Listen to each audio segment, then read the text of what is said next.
Tau, उद्या सकाळी लवकर उठ बरं का, नेहमीसारखं झोपून राहू नको, असं काल रात्रीच माझ्या वहिनीने मला दटावून ठेवलं होतं.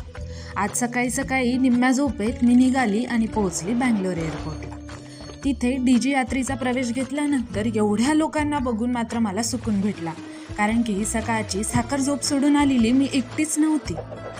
मी निघाली होती नागपूर आणि तिथून पुढे अमरावतीला जायला. नाशिक सोडून माझं सेंटर आलं होतं INICTचं अमरावती.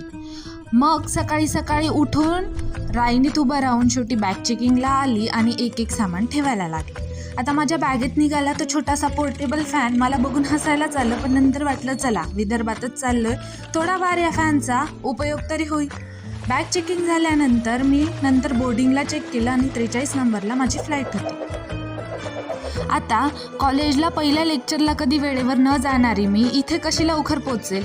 लेट कमर असल्यामुळे पटापट बग्गीने निघाली आणि तिथे फ्लाईटच्या ठिकाणी पोहोचली. मला चॉकलेट आणलं नाही म्हणून हे छोटंसं पिल्लू रुसून बसलं होतं. तिला चॉकलेट दिलं आणि ती खुश झाली. तिच्यासोबत खेळत खेळत ढगाढगांमधून मी शेवटी पोहोचली नागपूरला. नागपूर एअरपोर्टला पोहोचल्यानंतर माझ्या मैत्रिणीने मला सांगितलेलं होतं की रविनगरला जायचं आणि तिथून अमरावतीची टॅक्सी पकडायची.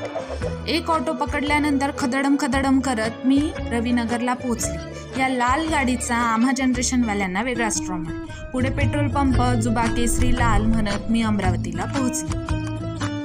मी आज रात्री अमरावतीला मुक्कामी थांबणार होती ती माझी मैत्रीण नेहाच्या घरी सुखरूप पोहोचली म्हणून आनंदी झाली. आणि नंतर नेहाच्या आईने अतिशय सुंदर स्वयंपाक बनवलेला होता, परंतु गुलाबजामुनवरती ताव मारत मी पोटभर खाल्लं आणि उद्या पेपर असूनही अभ्यास न करता मस्त झोपली.